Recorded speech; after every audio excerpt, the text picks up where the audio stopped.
to Community TV with Adaire.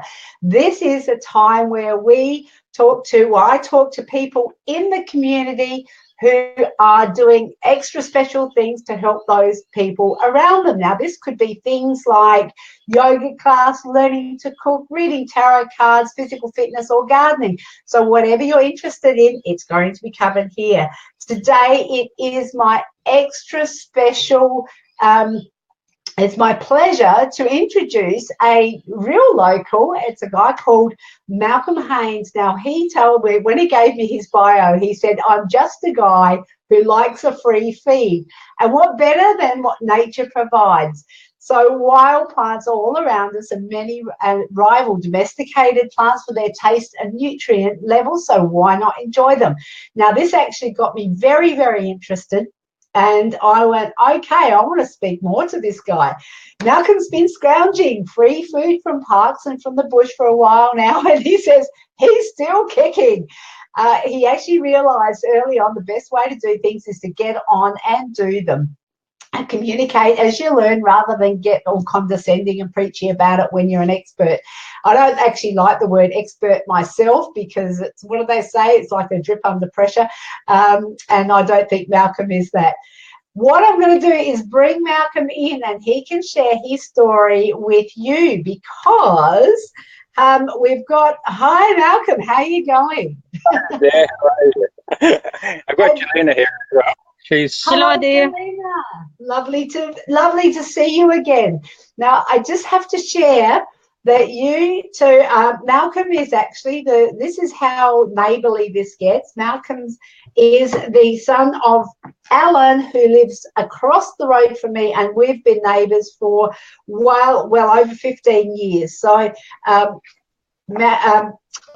came over one day. He was very, very excited to see his son and his daughter-in-law and their son in the local permaculture magazine. He's actually bought me a colour copy of the article that was written. So, and I went, oh my God, I've lived across the road from Alan all these years. We've met on numerous occasions when we've celebrated birthdays and whatever, and I had no idea until the other day. And then I said to your dad, Malcolm's got to come on my show. Here we are. And here you are. So, Malcolm, just share a little bit about how you actually got into PIP and what you do. So I just love what you're about, but share with us in your own words. The PIP thing came through, somebody put up on Facebook that they were looking for small-scale urban farmers and very productive gardens to write an article on. So I contacted them and they got back to me, and the rest is history. So there we are. So would you consider that? So what did you call it? Small-scale urban farmers? Yeah, that's just small-scale producers is what I call it. Okay, so, and I know that you're like, I'm saying the bush tucker man, because you look at, when we had the conversation over the weekend, you were talking about actually eating weeds. And when I'm looking at the article here, and you're saying that your garden just looks amazing. So what I'd love for you to do is to first share with us how you identify weeds to eat and what you're doing in your garden, because it looks like it's lush. Take us on a tiki tour. I will, sure. Yeah. I've got Alfredo here. He's saying hi. He's watching from church. So, Alfredo's actually in California. So, we're global. Yeah, we are global. Absolutely. So, and Malcolm is almost in my backyard, but he's in his front yard, I believe. So. Yeah. So do you want a quick tour first, or a bit of a talk, or what? Well, just share. I'm really curious as to why we should be eating weeds rather than domesticated plants. That's got my attention. Well, they're free. for a start. Well, that works. A lot of our domesticated plants are bred from what we call weeds now. I'll show you just over here. We'll go over here and have a look at a couple, which we grow in garden beds here. I'll just flip it around. Yeah, okay. I want to say if anyone has any questions for Malcolm about urban farming or urban produce and what he's talking about, please type them in, because I'm sure Malcolm loves questions. The more questions, the better. More the better. And also share this broadcast, because we're sharing information that's going to be a benefit to you and your community. And I think after this show, we'll all be able to run out into our gardens and weed our gardens and then eat what we weed, perhaps. I'm hopeful. So share what you're showing us there. Let me just give you the screen solo so people can see what we're looking at. Okay. So what is that we're looking at, Malcolm? Well, this plant here, this came from a roadside verge before the hot weather hit. This is goosefoot. It's Chenopodium album. It's closely related to all of these usual veggie plants that you know, your spinaches, your broccolis, all of that sort of thing. But it has a massively larger amount of nutrients. It's got the highest protein level of any plant that we can access, and it's lots of vitamin A, more vitamin A than spinach, more iron than spinach. Yes, it's a very close relative, but we bred the spinach. We bred the spinach up to give us really big, juicy leaves. Well, this one, they stay a little bit smaller. You can eat the seeds on this, the whole plant. You just cook it like you do spinach, and you'll end up with a hugely increased amount of nutrients in your diet. And it doesn't take, it takes half of the effort, less than half of the effort to grow the spinach. Last year I planted this in a bed with spinach and cabbages and did nothing to them, and the others died, and this thrived. It just went brilliantly. So this is called goosefoot. Goosefoot, yeah. Or they also call it lamb's quarters, or fat hen is the other name for it, because they use it for hen in some parts of the world, and they love it. And, and where is this? Is it it just grows on the side of the road? Yeah, that's where I got it from. It was about 2 inches tall, and I picked it up and put it into a garden bed, and here we've got 3 foot tall. Okay, so and that just keeps it just keeps growing, or does it go to seed, or how does that work? It'll go to seed, but you can eat the seeds as well. Yeah. And they're fine. Then if we have a look at this next one here, big red one, some of you have probably noticed that from your gardens. Amaranth. Yeah. Yes. Amaranthus cordata, this one. Also, they call it love lies bleeding is another name for it in some of the gardens. Love lies bleeding because of the red. Oh, really? Okay. Yeah. And some varieties have much redder leaves. This is the same, almost the same plant as you buy your expensive amaranth seeds from the health food shops. Oh. And you can get it for thousands by yourself. So what do you use it? What sort of things do you use it for? Is it? They'll pop it. They'll pop the seeds, little popcorn, and charge you an arm and a leg for it. The leaves are edible, highly nutritious as well. Once again, related to goosefoot, related to most of these garden plants that you know. Yes. And they grow in the same conditions. So why grow spinach and things like that, which have hardly any nutrient value left, when you can get things like this that take no water or hardly any water, very little fertilizer, and produce and produce and produce. See over here now, might be able to see this fella buzzing around. The cabbage moth. Yeah. Yes. He doesn't touch these plants. They don't go. They'll sort of float around them, but we get no pest on these whatsoever. No pest at all. So there is no. I've just got Linda saying my daughter is just, and she's actually commenting as My Time TV, but it's Linda, my friend from up in Darwin. She's saying my daughter has just started eating popped amaranth, and yes, they do charge like wounded bulls. So. But here's the plant, or one of the many plants that you can get it from. And yeah, away you go. This seeds are almost ready to come out of the top here. It'd be if I can shake it loose. Yeah. You can probably see the black ones in amongst the red there. See the black seed there? That's what they charge you for. And so, and what do you actually do? You put them in your cooking, or you? Because I really have no idea about this stuff. I thought milk used to come from cows. No, I grew up on a farm, so. Just cook like normal everyday veggies. Jelina's the cooking expert here. Yeah, hello, Jelena. Well, normal European veggies, we just use them the same way. Use them in stir fry. Yeah, stir fries. Yep. And yes, amaranth in Darwin. Yeah. Somebody's just asking, does it grow in Darwin? Yes, it does. Yeah. So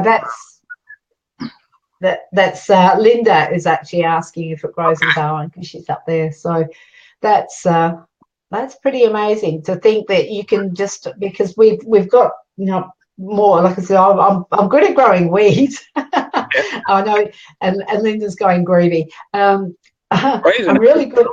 I'm really good at growing weeds, and I can kill spinach as hardy as that is. But I'm actually thinking that that next time you're across at your dad's, just I'll find some goosefoot and I'll put some of that in, because I think that's actually going to be.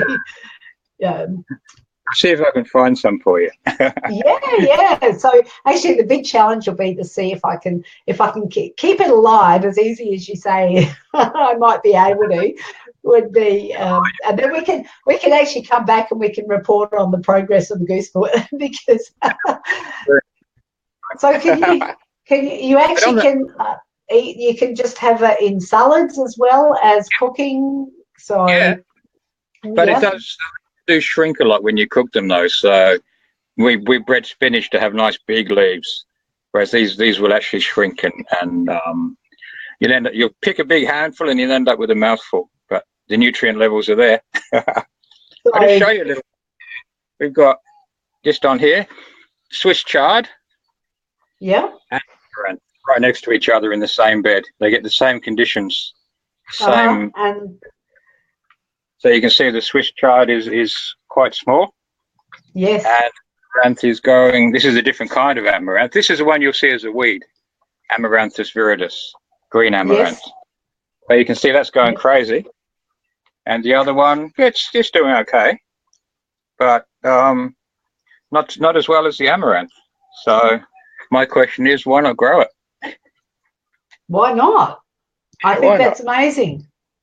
Yeah. So what other goodies have you got? Go for it. Yeah. We've got purslane or pigweed. That? Oh, pig. It's a sprawling plant. Grows on the ground. Thick, juicy leaves, thick stems, highest levels of omega-3 fatty acid of any other plant around here. And what's that called? Purslane or pigweed. Okay. And that grows. That just grows on the side of the road. It likes disturbed areas. It likes just growing in front lawns. Loves people's lawns. Most of these things love people's lawns. Yeah. This highest level of omega-3 fatty acids and alpha-linoleic acids, and you can eat it cooked or in a salad. Some people even get these big, thick stems.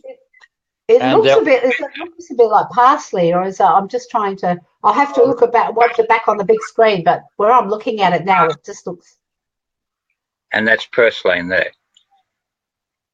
Oh, okay. So I was actually looking at parsley. There you go. My camera works. Okay, I'm glad we cleared that up because I would have been out there looking for parsley.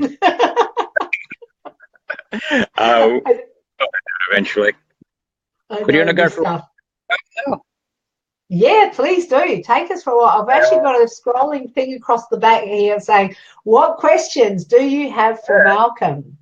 Because it's an opportunity now I didn't realise how much I'd actually lived under a book a bush or a rock. I mean, that's a bad pun. But in terms of my knowledge with this stuff, because it's just amazing. I'm finding it fascinating, and I think you could. It's just. And all so this knowledge is out there. Just ask a question on Google or go to YouTube. It's all there. Easy to find. Yeah. I think sometimes we don't even know what questions to ask. That's the hardest thing.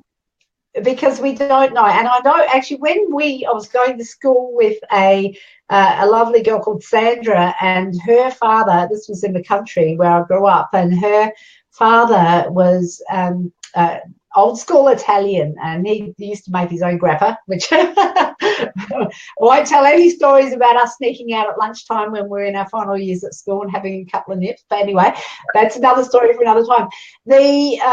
But he would get the thistles from the back lawn, and he would make salads out of the thistles. And the nasturtiums. We found that was really interesting as well, because back then my grandma used to eat nasturtium leaves and the flowers, and that they always thought she was a bit of a weird hippie, because this is back in the 70s. They've got the same oils in them that mustard has. So you're getting exactly the same taste and the same effect. Yeah, I know, and we actually do have them growing down this springtime there. They go nuts down the back of our property, and I just go and I do now pick the leaves of nasturtiums and I use them in my daily smoothie that I have, and they do have a really, really nice peppery taste. So a lot of these tastes, you've got to get used to them sometimes, but when you do, your body just knows that it's doing the right thing. Yeah. So take us on a tour. While you're doing that, I just want to say that your page is called Ligaya. Ligaya, yeah. Ligaya. And this actually means happiness in your wife's native language. Tagalog, yeah. Yeah, Tagalog. So there we go. I've got that written. It's going across the screen. So there's Jelena.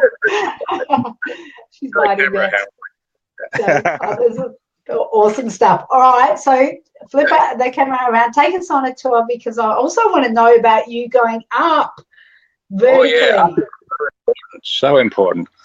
We'll start off here right by the front door. This is our little nursery area, because it's right by the door and in shade. And we're growing ginger, galangal, turmeric, all in these beds here.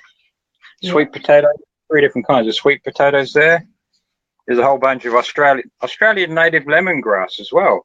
Wow. So, ambigua. We've got a local grass here, which is a lemongrass substitute, and it grows wild too. Wow. So you can see straight away we're going up with everything. Yep. How do you go with keeping the water and that up to the ones in pots? Because I think that would be a bit of a challenge for me, because that's all done by hand. But you use by hand, but you use the self-watering pot, or the spider pots there. There's a spider in that one. They'll last 2 or 3 months between waters. And the rest of the garden, we've got drippers. We've got wicking beds. So these beds here that you can see, 3 along there, and a series in here, they're wicking beds. So they've got a water reservoir at the bottom, and the water, you water into the bottom through these pipes, and then the water comes up through the soil to the plants. So you're losing less to evaporation. It's very water efficient. Takes a little bit of money to get. You've got to pay for the steel and or wood or whatever you're using, and the soil to go in there. But once they're established, they slice your watering time and effort by an enormous amount. Yeah, I think that would be, and you also save. Well, I would imagine, because you've got your plants aren't dying like mine would. So you see, it kicks up a lot. And you see this little area here. Just what the little area closest to the house. It's absolutely packed, dense, complicated planting with diverse species. Diverse species cuts down the number of bugs in there. We've got big eggplants here. We've just harvested from those yesterday, so we can't show you what's on there. But there's one at the back there. There you go. It's in a bit of dark, it's a bit of shade there, so yeah. You can just see Right. the outline of it. So See, we've got it's died back a little bit in summer, in the hot, but you can see we've got a ground level, then the wicking beds, and everything goes up. We've got 3 or 4 levels to everything in here. Wow. So we've got ground covers and mulch, to perennial ground covers to protect the soil and keep the moisture in. Things like sweet potatoes, because we eat the sweet potato leaves as well as the tubers. The leaves. So how do you do that? We just slice and dice them in salads and use them as spinach and a substitute as well. Yeah. I keep spinach, but that's the one most people seem to know when I do my talks and that, so that's why I mention it. But sweet potato leaves have more nutrients in as well. Okay. Is that Jelena in the background? Jelena in the background. That's an amaranth. Oh, so man, how big's that? That goes up about 4 meters now. Wow. That's actually a weed. This one I didn't plant. It came into the garden on its own, and I was curious as to what it was, so I let it grow and grow and grow and grow and grow. But so you just pop out. What I'll be doing, collecting the seeds. Yeah. Collecting the seeds, and then we'll be planting them, putting them in front of people's windows. So people who don't have a lot of money and things like that, we'll try and plant them along with things like Jerusalem artichokes, like these big tall fellas there. Really fast growing, indestructible plants. They should shade people's windows and keep the heat out in summer. They're all summer plants. Use food as well. Then you can eat them. Yeah. So the whole garden. There's Jelena in the garden. There we go. So maybe back at you. So this is it's not a huge block either. It's not. Is this your front yard? The whole block, including the house, is just about 350 square meters. Area that we've got in the front yard. I'll just take up a little bit here. When you take in car parks and paths and that, is only 60 square meters. Wow. So just in 60 square meters. But dense planting and vertical. Think vertical. Keep going up. And everything's edible. And companion planting. If you have enough diversity in the planting, I don't think you need to worry about companion planting. Okay, Only really, it does work. Companion planting is fine, but I think if you've got a really diverse garden and a really diverse setup, then you don't have to concentrate on it so much. You don't have to plan as much. This was all thoroughly planned at the very beginning. There's a couple of kids to keep people occupied. Are they the new additions to your family? They're the new additions, yeah. These are our puma sheep. They make why rabbits? Well, they make poo. They're a lot of rabbit poo, good fertilizer. And then that drops down below that. I'm getting a bit of glare on the screen here. That's all right. I can still see it okay from here. That drops into a worm farm.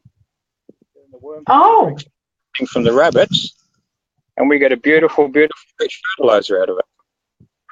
So once again, stacking. So 2 different things, vertical in a small space. I know some people who also they do goats, and then what the goats do falls into the chickens, and then that falls into worm farm. They've got the triple stories. But I didn't want to go that far. Oh, how do you I'm just visioning a goat in a cage, which just doesn't. They work.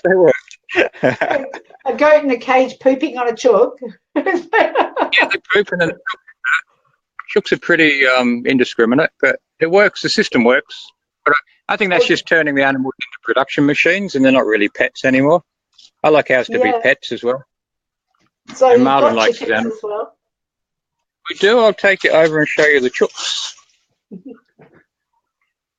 We're starting to lock them in because we tried free ranging them on the block, and they're just so destructive. They do so much damage. But who's out and about? Really? I can hear. Where are you? They're all under. Hey, can you see them there? Yeah. That's Mercy is the Rhode Island Red. Pappy is the brown one behind. And there's a black one called Yuri hiding in there somewhere. Yeah. I put a fan up with the solar there. They like to sit in front of the fan on days like today, under the shade. So they've got their own fan, did you say? Fan, yeah. Yeah. In my next life, Malcolm, I'm going to come back as one of your chickens. Oh, these are pampered. I've got a series of videos on YouTube about Mercy here. She's quite vocal, and sometimes I'll come and ask her questions on things and record them, and she'll talk away for 5 minutes and answer everything. So that's gold. Yeah, she's quite well, not really popular because we haven't got many viewers, but People will have. She's quite talkative, yeah. Oh wow! So then you collect the poop, and you collect the eggs. Are they layers, obviously? Layers, yeah. They're coming now. They've gone back. Usually they're really. Anybody comes to visit, they're hiding, but maybe TV's a bit too intimidating for them. They're not quite ready for this level of stardom or fame just yet. So that's right. YouTube as much as they can handle. Well, that's pretty awesome. Malcolm, we've just about done our half an hour, and community over here as well. So just to let you know, you can grow natives this way. Native plants. What have you got there? Cut leaf mint, and there's some munchers. Cut those back though. A couple of salt bushes. All good stuff. And these I trade with a local cafe, a local restaurant for free coffee. I swap them for coffee. Hey, that sounds like a really good deal. What do you do with your surplus? You've got abundance there. What do you do with your surplus? I used to put it on those grow free carts, but now I just give it to people directly. Yes. But we have a lot of surplus, really. We're kind of efficient in producing what we want, and then a lot of it goes back into the garden. But if anybody wants anything, they can always just come and ask. Yeah, that's all. But Marlon's our cook, our son, but he's a bit camera shy, so he didn't come out today. He's hiding. But he does. He's a cooking. He uses the everything from the garden as well in his cooking. Yes. And Julie uses she does field trips for the university. She's a camp cook. A lot of their veggies for those come from this garden as well. Okay, so that's when she's working with the Indigenous. Yeah. Down the Coorong. Yeah. So your watering system, I see a big tank there. We've got 4,000 litre tanks. It's a bit awkward to have a really big tank here because it's just a small block. So we've got 4,000 litre tanks. They're all connected together with pipes and pumps, so I can balance out the water level. So I think there's nothing worse than having one full tank and one empty tank. And you see all the overflow from the full tank when it's raining and nothing's going in the empty tank. Oh, okay. So when it rains, I balance out what's in the tanks, and then we maximise that. So we probably get about an extra 20% during the year of the rain that we. And it works out quite a bit because for every square metre of roof space, for every millimetre of rain that falls, you get about a litre of water. Just under a litre. It sounds like it's quite an efficient system that you've got going there. Well, that's a good thing with small gardens. You can be efficient. You can make them very. When you've got big sprawling blocks, you can produce more, but often it's at the expense of efficiency. It really looks like there is a huge abundance of everything there. You can work things for a couple of hours if you want. Well, we're out of time today, so I'll get you to swing the camera back around. Okay. I just didn't want people to have this my ugly mug in the picture there. No, I think just ask people if you're watching the replay just to share the broadcast as well, and if you were watching If you're in live today, you've had your chance to ask questions, and now you're blind at no. I want to thank you, Angelina. Malcolm, you are amazing. I just go, when you realise that what we've got at our fingertips, which is, you know, across the road for me, it's just amazing. And I want to have you back on the show again. Actually, I can see you having your own show, because I think this information is there's so many more questions that I want to ask you, that we will book you in again, because I do want to. I'll write out a list of questions, and I'll actually get questions from people that watch the replay as well. So please, if you have any questions, pop them in the comments, and especially if you're watching the replay, because this man is a wealth of information, and he's willing to share. I'll improve my camera work. So, well, I think it's if you're a gardener, I think your camera work was pretty good, actually, because we're sort of doing it on the spot, and this is the beauty about live TV, live broadcasting, is that we actually come up to speed with our skill sets on many different things very quickly to get the message out there. So we're faced with opportunity that we've never had before. Now, Malcolm, you have got the page Lagaya, I will get that, means happiness. Yeah. Now I've put a link to it above here in the comments, the body of the post. So if you want to pop over, have a look at Malcolm's page, Angelina's page as well. Give it some love, and just see. You actually quite like your sense of humour, because even just having a look at it, it's fun. It's a fun page, very entertaining, very informative, and educational as well. So I think you've got the right mix. We'll definitely have you back on the show again, and I look forward to you getting your own show up and running, because if you haven't thought about it before, I think you need to. So we'll be putting some of Angelina's recipes up online as well shortly. Now she's managed to settle down with her PhD a little bit. Well, Angelina, you're invited to come back onto mytimetv.live, community TV with Adaire, and I would love to see do a special of you preparing a dish with what you've got in the garden. Would you do that? I'll be doing it in the weekend. Well, we'll try and work it so that it's at the time where we can do a live broadcast for Wednesday. So I'll talk to you a bit more about that offline, but I think I'd love to have you back to do that, because I think it's a beautiful compliment to what you're doing in the garden and then in the kitchen. So that would work beautifully. So we will talk about doing that at sometime soon. So thank you very much, both of you. Appreciate your time and sharing your wisdom and expertise with us. And we will see you probably when you're over your dad's, or pop out and say hi. Hi next time. Don't worry. Thank you both very much. Appreciate it. Bye. Bye for now. There you go. That was Malcolm and Angelina Haines from Legaya. You'll find their page up above in the post there. Please hop on, give them some love, get involved with what they're doing, because it is amazing. It's just opened my eyes an amazing amount about what we can do with the weeds that we can find freely available. Malcolm was telling me before about how he does park walks, and he takes people through local parks and says, here, well, you can dig this weed up and you can eat this, and this is how you do it. So there's a whole heap of information that you'll find on their page. The link is above. I really appreciate you jumping in. Share, please, because I think this is exciting stuff. I'd love to talk to Malcolm again. I will be talking to Malcolm again, Angelina, at some point in the not too distant future.